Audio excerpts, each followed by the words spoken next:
We'll start off with my op. Jonathan was on the New York Times interview. Some people warned me about this ahead of time. I don't even know how you guys knew that was coming. But if you recall, I talked about it briefly. But I was definitely a little bit worried that the New York Times interview with Jonathan Greenblatt, he was just going to be like, why are you guys platforming Hasan? He's the worst. Seemingly he doesn't do that because I haven't seen anyone mention it. I haven't actually seen most of the quotes.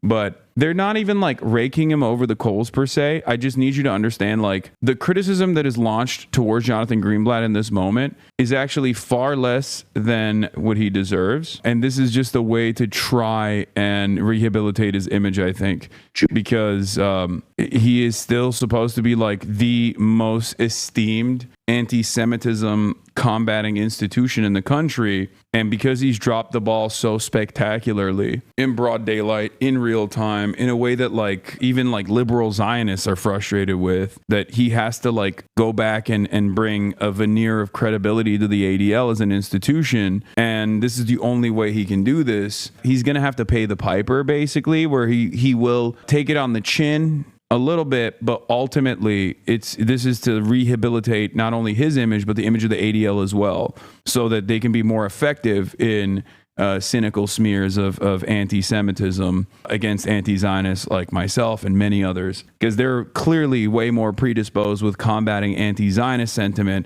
anti-Israel sentiment, than they are about like actual anti-Semitism. Let's take a look. Just committed to saying we will do what we can to prevent Jewish self-determination in their homeland. Anti-Zionism is an ideology of nihilism, Lulu, which would literally seek to not just delegitimize, but eliminate the Jewish state. And that's very problematic. So you have equated anti-Zionism with anti-Semitism. It is. And I will say that in preparation for this conversation, I talked to a lot of different people. And one of the things I heard is that anti-Zionism for them is a desire to have the rights of Palestinians be equal to the rights of Jews in Israel. Yes, Cook. Wow. Okay, that's not bad. From the New York Times, let's see where this goes. Great. Anti-Zionism takes many different forms, but first and foremost, it is about the humanity of Palestinians. Okay? Something that conversations like the Jewish state, like whenever you talk about Israel as the Jewish state or a Jewish ethno state, you're literally dehumanizing the Palestinians that live there in real time. And you're basically engaging in incredibly reactionary, incredibly racist conversations that are angled as though these are genuine concerns of Jewish safety. That's what this is. Because of the ADL and many other like fake Jewish advocacy groups that are simply invested in advocacy for Israel, but masquerade as Jewish advocacy groups, they've been able to so successfully change this conversation. They've been able to so successfully couch incredibly racist agitative propaganda as though this is a serious fear that Jewish people have. Because that's all it is. Because at its most base, when you talk about anti-Zionism, like one person, one vote, equal representation for all Palestinians, all non-Jews living in the occupied territories, a lot of people, even liberal Zionists, will be like, well, they would kill us all if they had, the right to vote, which is literally the same thing that people said about black people in the Jim Crow South. Like, oh, we can't give black people the right to vote because they'll just kill all of us. And it's like, how can we, on the one hand, look at these quote unquote civil rights organizations like the ADL making this kind of like incredibly racist argument while simultaneously having to like listen to them as like serious arbiters of what is and isn't acceptable speech in public. It's so crazy. And the Palestinian territories, the idea of sort of, I guess, the one state solution, if you will. Is that definition of anti-Zionism to you anti-Semitic? Well, look, if you believe that only Jewish people don't have the right to self-determination, that's anti-Semitic because it's holding out Jews to a double standard you don't accord to other people. Bro, brother, bro dingus. Jews live all around the world. That's why even as an ethno-religion, okay, it's unique in that regard, right? Because most people are they just have an ethnicity and then they have a religion. Judaism is an ethno-religion, okay? The reason why there are Jews from all different places on the planet is because there are just Jewish people that come from different sub-ethnic backgrounds, like subgroups. There are Arab Jews, there are Spanish Jews, there's Western European Jews and Eastern European Jews. You can't just say like self-determination for Jews for the Jewish homeland when it's a project that requires the ethnic cleansing and displacement of the indigenous population there. And on top of that, I mean, yeah, you got Ethiopian Jews, you got Jews in Uganda, bro. You got Chinese Jews, there's Jews everywhere, you know? And it's just like, oh, there's just this one area that they can all go to and congregate. And that area requires it to be like a Jewish ethno state. Then all of a sudden, you're doing. Let's continue. You believe my definition of Zionism, which is really not my definition. It's widely accepted. It's peculiar to me how anti-Zionism isn't the opposite of that. How people choose to interpret it. Bro, you can't just say it's like Jewish self-determination. It's like saying white self-determination, okay? There's Jews everywhere, just like there's white people everywhere, okay? Oh, I don't get it. Like, I just want white self-determination. Why can't I do a homeland for whites, okay? I don't get it. Everybody else has a homeland. Why can't we have a homeland for whites? It's the same shit. Like, regardless of the history of marginalization and pogroms and even the Holocaust that Jews have withstood historically, Jews in Israel are the dominant group. It is the supremacist group in Israel. So when you make this argument, it's no different than a majority white country talking about how we got to get rid of the non-whites. And that's happening right now in the United States of America. That's like a real point of conversation at this very moment. That's a real thing that we have to combat here in the United States of America, okay? And that's a real thing that has happened in other countries historically, like Rhodesia, okay? Other countries have historically done this exact same argument, right? They don't obviously exist anymore, thank God. But that is the same argument. And I hate that, like, we have to entertain this. Like, I hate that, like, woke institutions or liberal institutions, like, quote unquote, progressive institutions, entertain this, like, very clearly supremacist, reactionary, right-wing ideology, this fascist ideology. We recognize that kind of language here in the United States of America is fascist. We try to actively combat the permission structure, basically expanding so that this kind of language is like appropriate to use in broad daylight. Unfortunately, in spite of people's pushback, it still doesn't matter. You know, it's still popping off, especially in places like Twitter, right? You have a person who was responsible for a civil rights organization in air quotes, saying this kind of stuff. It's crazy. He's noticeably avoiding discussion of self-determination of the Palestinian people or how the self-determination of the Jewish people insists on the suppression of it. Exactly. The entire Zionist project relies on suppressing the self-determination of Palestinians, allowing the Palestinians to have sovereignty. That's what it is. The entire Israeli project revolves around this. The entire Zionist project revolves around this. Under modern international law and structures, all nations have a right to self-determination. That is, they have the right to govern themselves. They do not have the right to displace others to achieve it. This has been a problem from the start because this original movement was around Palestinians and their self-determination outside of, existing under the rule of colonial powers, whether it be the Ottoman Empire or whether it be the British. But at that same time, once the British Empire took over, British Mandate Palestine, they basically engaged in a settler colonial operation by sending as many Jewish people to this area as they possibly could. This is Zionism. This is how Zionism started. And they did that for a deliberate purpose, to create a settler colony that could be controlled and maintained in this resource-rich region. Their view of anti-Zionism in a way that allows for Jews to exist in a state of Israel, but that grants Palestinians rights. But you're seeing that as anti-Semitic.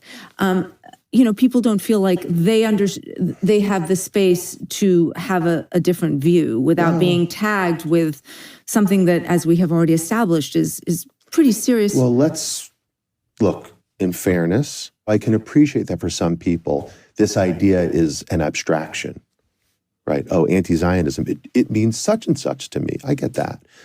But let me tell you what anti-Zionism doesn't mean to me. Dude, you know what's funny? He literally goes, here's what Zionism means to me, which is basically like something completely devoid of like the actual tangible impact of Zionism, which is the extermination, or at least like bare minimum ethnic cleansing and ethnic displacement of Palestinians, okay? A refusal for the recognition of Palestinian humanity, Palestinian sovereignty, okay? Palestinian self-determination. But instead, he turns around and goes, and this is what I believe when someone says they're anti-Zionist. It's like, okay, so you get to set the terms, I guess. Like, you get to set the terms on what Zionism is, like, in the most favorable ways possible, which, by the way, if you want to understand what Zionism is, look at the genocide in Gaza, because that is what Zionism is. Liberal, ultra-nationalist, doesn't matter. Ultimately, it is a fascist, exterminationist ideology, and it is unfolding in real time. Like, we're seeing the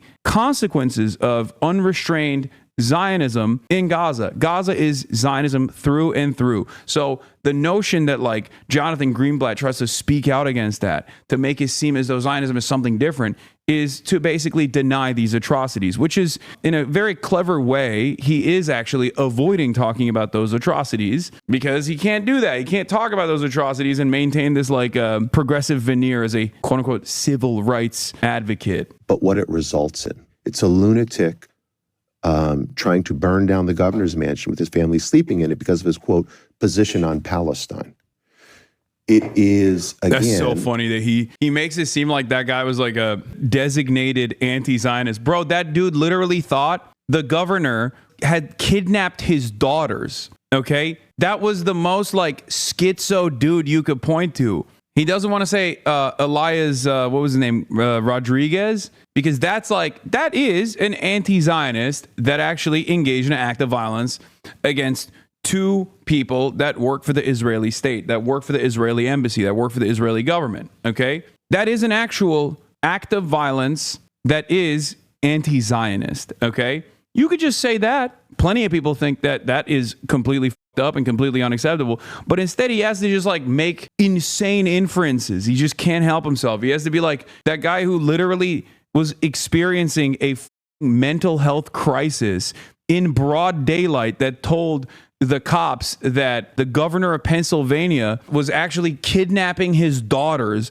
That guy was actually engaging in an act of anti-Zionist terrorism. Come on, dude. Firebombing elderly people because you want to, quote, end all Zionists. Oh, he didn't bring up the one instance. That's interesting. I think part of the reason why these guys like shy away from talking about that is because they worry about copycats. I think that's what it is. Especially because like that did not get the same like widespread condemnation that they were expecting. Israel and Palestine and Palestinian territories, to then extrapolate that they are somehow connected to murder, arson. I am not connecting those people, Lulu. No, but that's kind of a slide. He is. You are. What do you mean? You just did. What the bro? That's crazy. That's crazy. He just did. And then she goes, why are you connecting this to like the overwhelmingly peaceful like pro-Palestinian demonstrations and whatnot? And he's like, oh, I'm not doing that. You are. That's your whole job. So he's being disingenuous here, but I need you to understand something, okay? As someone who engages with fascist dialogue with regular frequency, okay?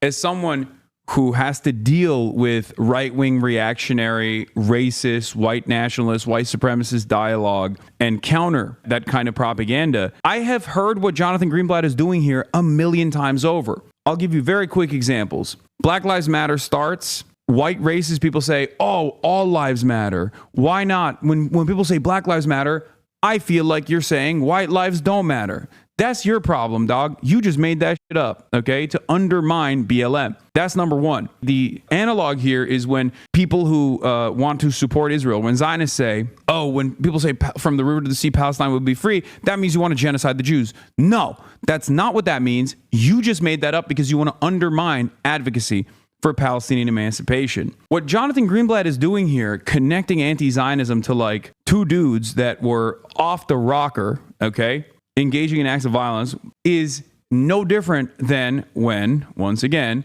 right-wingers like at Fox News and all these other institutions actively were saying, oh, well, look at how violent BLM is. Look at how violent BLM is. Like, no, dude, the movement was about tackling police brutality and the disproportionate targeting of black communities.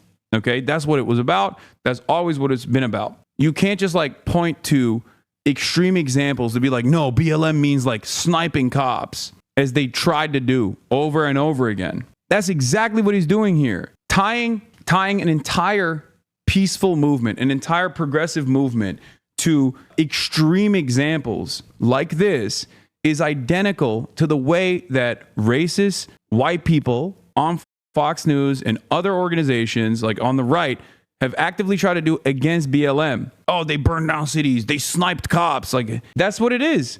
That's exactly the same thing that he's doing right here. But he's doing that as a person who is responsible for a quote unquote civil rights advocacy organization. I think what people would say who might hold those beliefs is that is a sort of exaggeration and sleight of hand, because they don't want the annihilation of Jews. They might not want that. Like, dude, Zionism is quite literally unfolding in Gaza. It is real genocide. That's it. That is the overwhelming majority of what Zionism has brought, which is the 80 plus years of occupation, but then even more significantly now, like the full-blown extermination campaign that's taking place in Gaza. But God forbid you marry these two concepts. You can't do that. That's anti-Semitic. Anti-Zionism, on the other hand, is not a movement that says, hey, please stop this. The Palestinians are human beings. But instead, it's actually the ethnic cleansing of all Jews. On the one hand, in defense of Zionism, you're just like saying, please refuse to address the elephant in the room, the real death and the real carnage and the real genocide that's taking place, while simultaneously turning around and like trying to tie this otherwise like anti-war, pro-peace movement, pro-humanity movement to extreme examples that do not represent the overwhelming majority. How are we supposed to exist in this world where Israel's actions that are broadly supported, like routinely supported by virtually the entirety of the Jewish demographic of Israel, okay, that is somehow not representative of Israel at all. That's not representative of Zionism at all, even though it's like literally the most base understanding of Zionism. Anti-Zionism, on the other hand, is supposed to be this hypothetical advocacy of the extermination of all Jews. Do not look at what Israel's doing in Gaza. That's not representative. Please look to what I'm saying is what anti-Zionism actually is. Get the out of here. It doesn't work. It does not work at all. This is ridiculous. They might not understand what it means. They might not be steeped in the context. They might not be familiar with all of the history. But all I know is... No, they're not familiar with your version of the history, the one that is ahistorical. The notion that this is a land without people for a people without land. There were people there, and the early Zionists knew that very well, and they knew what must be done with those people to implement this project. Bullshit. What I see every day, all I know is the thousands and thousands of people who contact us because they have been, as I've described already, targeted and victimized, not because of what they believe, but because of who they are. And again, when you normalize language like, from the river to the sea, when you normalize language like globalize the Intifada, when you normalize language like, again, Israel is a Nazi state, this creates the conditions in which people feel not just compelled, but almost obligated, Lulu, to do horrible things. So I think ideas have consequences, and it starts with words. And what I am saying to you is, again, Zionism is one thing. The opposite of that is not some, well, look, let's have an ideal one state where everyone... Yeah, we can't do that. We can't do that. Why can't we do that, Jonathan? Why? Just say it. Say it with your chest, because Palestinians are dogs, right? They're just like violent dogs, right? Yeah, they just can't coexist with Jews, right? That's what you want to say. Just say it. Just say it, dude. Why are you so afraid to say it? I'm sure you say it behind closed doors. You're basically implying it every single time. Is he defending Israel being a Nazi state? Yes, of course. Israel is a Nazi state. If you defend Israel, you are defending a Nazi state. And it's not just like a theoretical Nazi state. It's a Nazi state that's currently doing a live streamed Holocaust. This is like knowing exactly what the Nazis were doing during the Holocaust and defending it actively. Okay. This is no different than Himmler, Goebbels, Hitler. It's the same. Those motherfuckers knew exactly what was going on in the concentration camps, and they were actively tasked with defending it. I'm not talking about that. I'm focused here in America on the felt experience of Jewish people. I'm sure. Yeah, it's shameless and also insanely, intensely anti-Semitic, ironically enough, okay? It is intensely anti-Semitic to put the feelings of American Jews that you, by the way, have made up, okay? It doesn't even like correspond to reality. Jews are not monolithic, obviously. No group is. But you're basically saying like, I am the top Jew and all of the Jews in America are feeling really worried about the ways in which people are recognizing Israel's Nazi behavior. That's crazy. You're literally associating all Jews in America with Israel's Nazi project. That is unimaginably anti-Semitic. You saw my colleague Ezra Klein's recent piece on divisions within the Jewish community, because this is not just an active debate outside of the Jewish community. Yeah, exactly. And it's also irrelevant. That's the other thing. It is so irrelevant. Like, not only is it anti-Semitic because you're basically saying like, no, all Jews care about Israel doing a genocide, and like they get really scared when people say Israel's doing a genocide. Please don't let people say Israel's doing a genocide, even though it is, because you'll hurt the feelings of Jews. Not only is it untrue, but even if it was true, it still would be irrelevant. You know what I mean? Even if Jews were a monolithic force, and they're not, but even if they were, and they were all like predisposed with like Israel doing a genocide, it still would be utterly irrelevant in the grand scheme of things. Do you think that genocide is appropriate or not is the actual question here. This is a surprisingly good interview.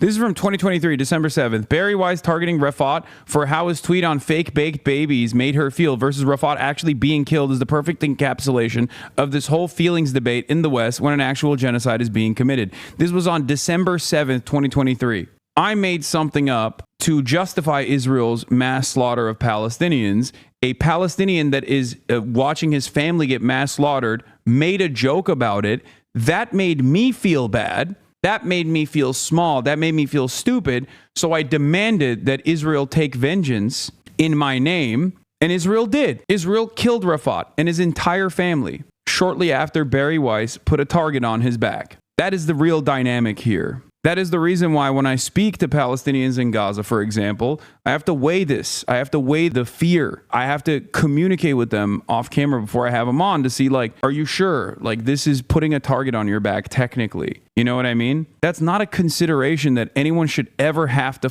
weigh on. This is a real situation because any Palestinian in the Gaza Strip could be subject to murder from an unaccountable, violent Nazi state at any given moment for any reason. And no one in the Western world gives a That is the reality. It's so insane. It's so incredibly insane that that is what's going on. And yet we still talk about like what Jonathan Greenblatt has decided is the feeling of Jews overall. You know, we have to place that. We have to weigh that. Here is anti-racist ADL-CO laments rising intermarriage rates among Jews. Is it your sense that Jewish people are getting complacent, that they're not engaging to degrees and levels we should be? I have met a lot of October 8th Jews for whom the massacre on October 7th was a wake-up call.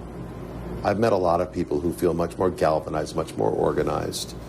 But that will only be sustained if we offer them, ways to participate in a real and robust way in Jewish life. Mm-hmm. And whose responsibility is that? In essence? All of ours. Yeah.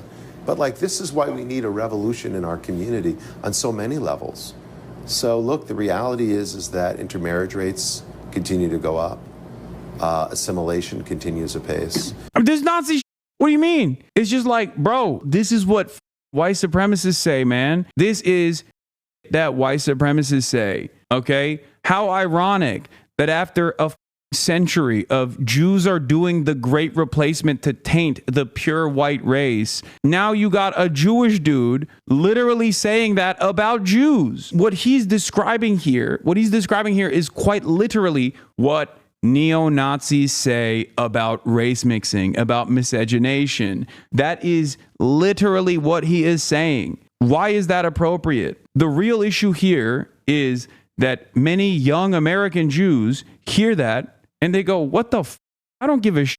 I'm going to marry whoever the f I want. What are you talking about? That's what he's worried about. That's what many Zionists are worried about. It's crazy to me. It is crazy. Of course, the ADL counts tons of anti-Zionist activity as anti-Semitism. Putting that aside, he admits he's bad at his job. This was the 5th time in the last 6 years that we've broken a new record. He said that just now. Okay. Demonizing Israeli Jews, of whom 79% are unconcerned with the humanitarian crisis in Gaza, is anti-Semitism. The second screenshot is from Haaretz. When it crosses the line, is not a criticism of Israeli policy per se, as he just said, but for example, the demonization of Israeli people. Okay, a vast majority of Israeli Jews, 79%, say they are not so troubled or not troubled at all by reports of famine and suffering among the Palestinian population in Gaza, according to a poll released yesterday. Let me explain something to you. Okay, you know what this is? We're all progressives in this space. We've all encountered a moment, either directly or we've seen it happen out in the real world, where people do something racist and then you call it out as racist and then everybody gets mad at you for calling it out. That's literally what this is. It's like, oh, dude, what the f? You saying I'm racist is the real bull behavior. No, motherfucker. It's you and your ass thinking that like the genocide in Gaza is appropriate. That is the real problem here. Okay?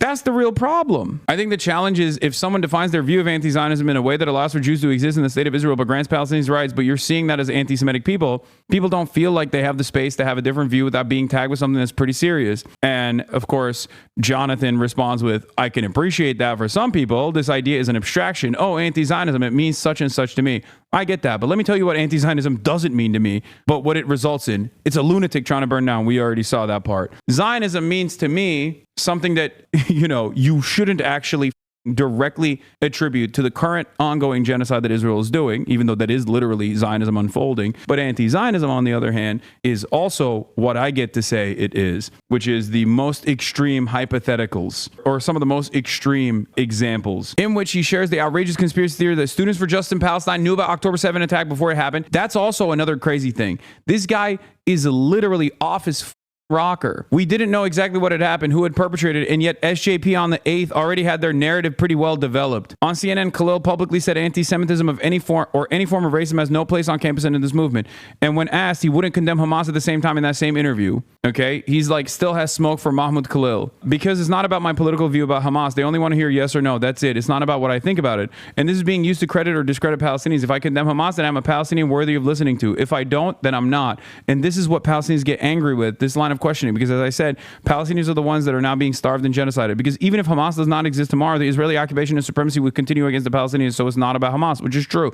Like, Hamas is irrelevant. Okay? If the conversation is supposed to be about Israel's genocide, then any kind of violent resistance or any kind of violent militancy against said genocide is utterly irrelevant and inconsequential in this conversation. It's ridiculous. It's like saying, do you condemn the Jewish partisans during the Holocaust? Do you condemn any kind of resistance movement during the Holocaust? It's a ridiculous question to ask, and yet it is so normalized in our modern day discourse that it is the only question, it's the only game in town that you have to answer before you can ever make any statements. I've said this over and over again. You don't have to love Hamas. It doesn't matter. You don't have to love Hamas to hate Israel. You hate Israel because Israel is doing a genocide. You hate Israel because Israel is built on the notion of Jewish supremacy and ethnic cleansing of non-Jews in the region. That's it. This is Gaza in 1994 when Israel soldiers were wandering the streets of Gaza, assaulting and bullying men, women, and children. No accountability ever.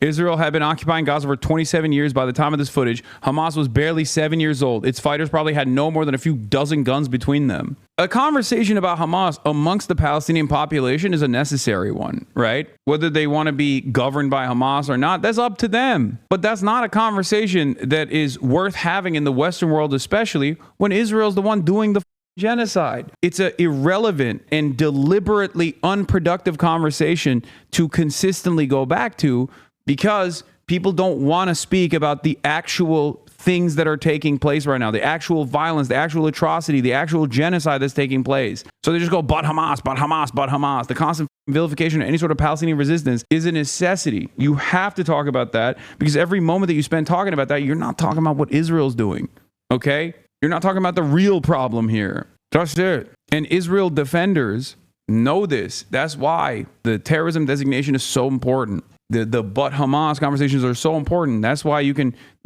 you can use that and consistently obfuscate all of Israel's violence. You can consistently shelter Israel's genocide by offering it some semblance of permission to be like, well, Hamas is there. You know, they know that. That's why they use it all the time. That's why Jonathan Greenblatt is using it here. One concern that I've heard referring to the State Department officials say about the actions of this administration is that this government might be using anti-Semitism selectively to screen people with whom it might be ideologically opposed. Well, obviously, that would be a problem. Would it be a problem, Jonathan? I don't think anti-Semitism should be used as political football by elected officials from either side.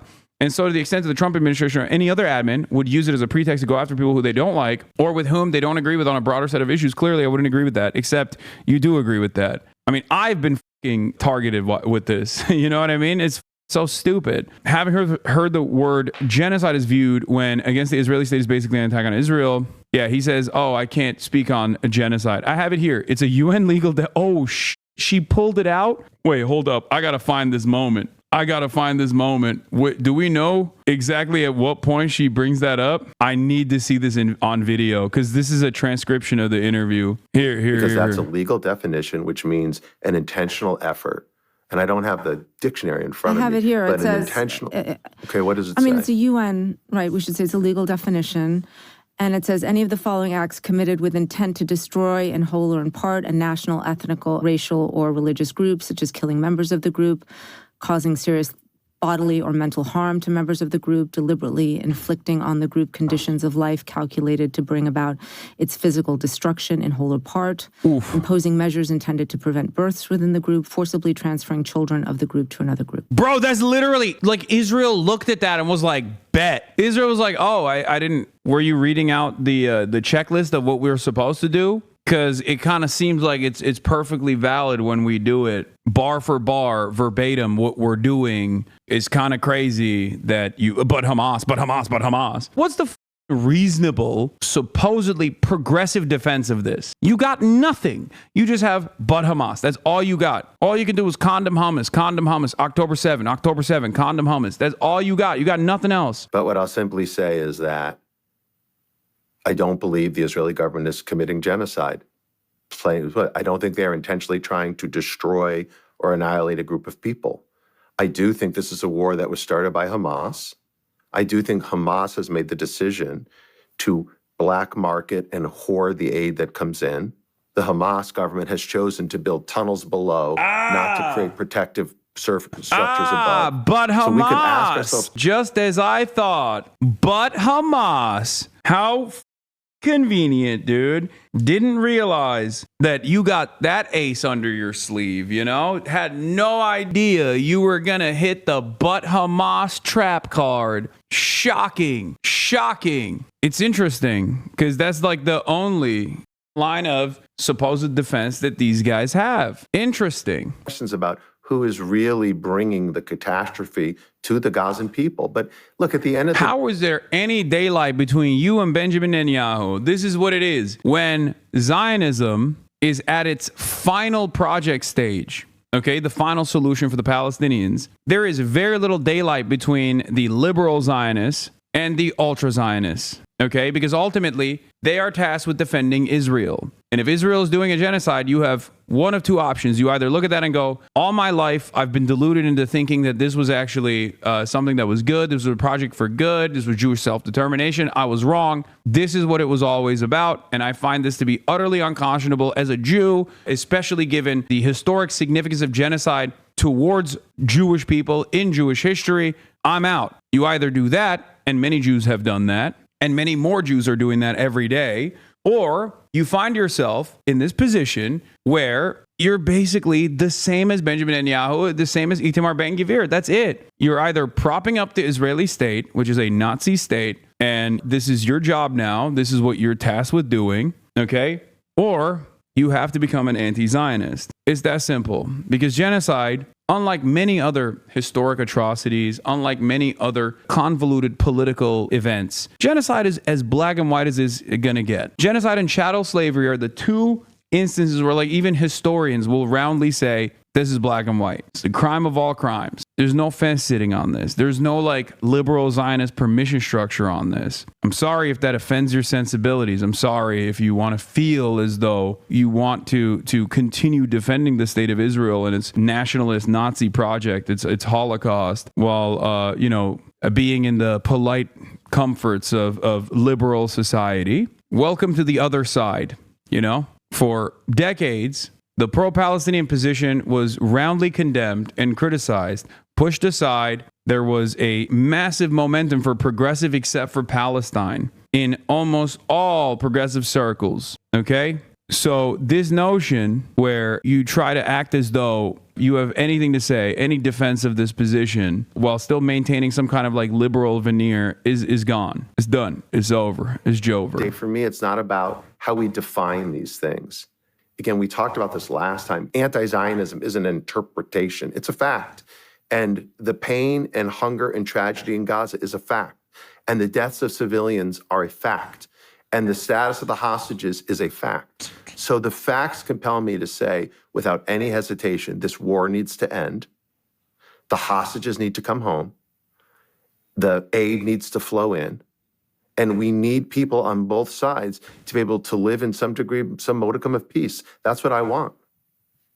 The reason I bring up the use of the word genocide, and we should also say that, Ehud Olmert, the former prime minister of Israel, is now calling Israel's actions war crimes, right? So again, use of these words. Yeah, permission structure is expanding. You couldn't do that a year ago, okay? You can even say ceasefire. People thought ceasefire was unconscionable, a bridge too far, anti-Semitic. Now, you got former Likud prime ministers saying it's a litany of war crimes. A couple months from now, maybe they'll arrive finally at the position that Israel is committing a genocide. Who knows? But like, the point here is to bring as many people on board as quickly as possible and to create more and more pressure, as Rashida Tlaib talked about yesterday. It gave me a lot of confidence, and it made me happy to see American politicians who have tremendous power in being able to stop Israel's genocide are actually responsive or actually do have their feelings hurt by people showing up at their events. Their constituents showing up and being like, what the fuck are you doing? You need to be way more aggressive. What people are doing to Bernie Sanders, they should be doing a million times over to every single Democrat and every single Republican.